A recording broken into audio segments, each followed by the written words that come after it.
Good morning बच्चे, मेरे YouTube channel में आप सभी बच्चों का स्वागत है। ठीक है, आज हम लोग पढ़ेंगे मानव का प्राकृतिक पर्यावरण पर प्रभाव। ठीक है, यानी कि human impact on the natural environment. ठीक है, यानी कि human impact on the natural environment. Hindi इसका होगा मानव का प्राकृतिक पर्यावरण पर प्रभाव। ठीक है, तो हम सभी जानते हैं कि आज जितनी भी समस्याएं पर्यावरण को लेकर के है, चाहे हम लोग के सेहत को लेकर के है, जैसे मान लीजिए श्वास संबंधी रोग, हृदय संबंधी रोग या फिर से फेफड़े संबंधी रोग, जितनी समस्याएं हैं ये सभी के किसी न किसी तरह से हम लोग जिम्मेदार हैं। जैसे अभी हम लोग पिछले वीडियो में पढ़े हैं, ठीक है, कि जब बारिश होता है तो जो भी हानिकारक भारी धातुएं होती हैं वो जल के साथ सीधे पृथ्वी पर आती हैं, और जब पृथ्वी पर आती हैं जल के साथ तो जो भी हरे पेड़ पौधे हैं वो क्या करते हैं, जल को अवशोषित करते हैं, जिसमें जल के साथ साथ वो भारी धातु भी पौधों में आ जाता है। जिसमें जो अनाज हुआ, फल हुआ, सब्जियां हुई, उसको क्या करते हैं हम लोग उपयोग में लाते हैं।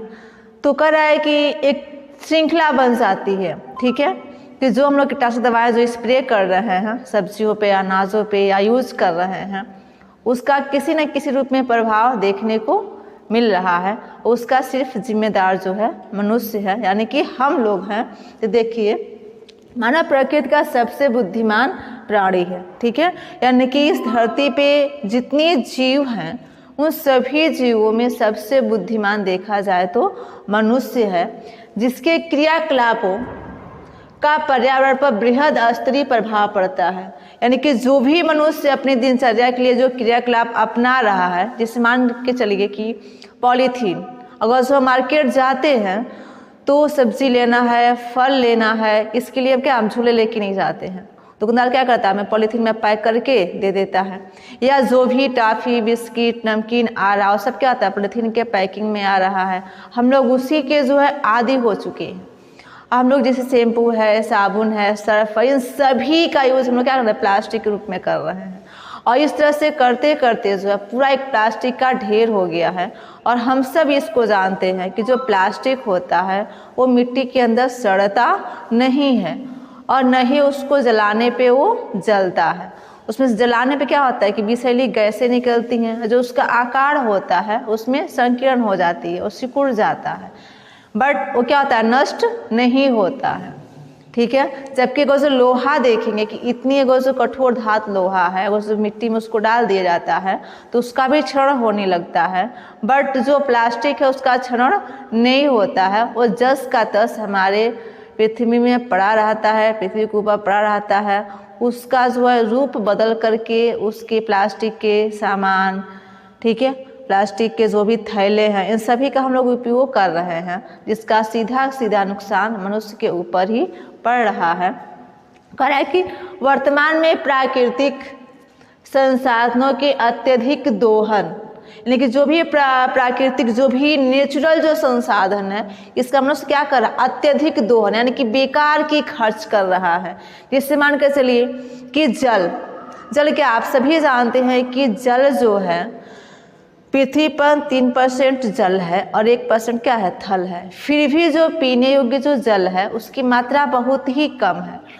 अगर जो हमें ब्रश करना है, नहाना है, तो उसके हिसाब से हमें जल का उपयोग करना चाहिए, लेकिन हम क्या करते हैं कि उसके कई गुना जल हम बेकार का खर्च कर देते हैं। ठीक है, उसका कोई लाभ नहीं होता है। और जब जहाँ पे जल पीने के पर्याप्त मात्रा में नहीं मिल पा रहा है वहाँ पे लोगों को पता चलता है कि जल पीने वाला कितना कीमती है, और जहाँ पे जल पर्याप्त मात्रा में अभी प्राप्त हो जाता है वहाँ पे हम बेकार के खर्च जल के लिए करते हैं। तथा वर्तमान में प्राकृतिक संसाधनों के अत्यधिक दोहन, औद्योगिक विकास, यानी कि हम जो भी विकास के लिए जो भी फैक्ट्रियाँ लगाते हैं, जैसे गन्ने की फैक्ट्री, या फिर से जो है किसी बिजनेस करने के लिए, या कपड़े बनाने के लिए, इन सभी में जो है जो भी कचरा निकलता है और जो भी हम एरिया लेते हैं उसके लिए विभिन्न प्रकार के जीव जंतु पेड़ पौधों को हम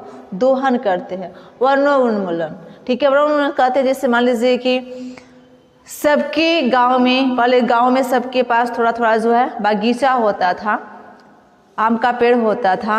अब क्या है, बहुत कम लोगों के पास जो है बागीचे हैं, आम के पेड़ है, क्योंकि क्या हो गया, जनसंख्या बढ़ी। जब संख्या बढ़ी तो बंटवारा हुआ तो उसको क्या चाहिए, अनाज चाहिए, फल चाहिए, सब्जियां चाहिए। तो इस तरह से उसको काट करके जो बागीचे थे उसको काट करके जो है खेत के रूप में बदल दिया गया, ताकि उसमें से अनाज पैदा हो, फल पैदा हो, सब्जियां पैदा हो। तो हम कंटिन्यू क्या कर रहे हैं, पेड़ पौधों को काटते जा रहे हैं अपनी आवश्यकता की पूर्ति के लिए, उसी को बोलते हैं वनोन्मूलन। ठीक है, फिर कह रहा है जनसंख्या वृद्धि, और जनसंख्या वृद्धि से क्या है, मेन सबसे प्रमुख समस्या जो है मानव की जनसंख्या वृद्धि है।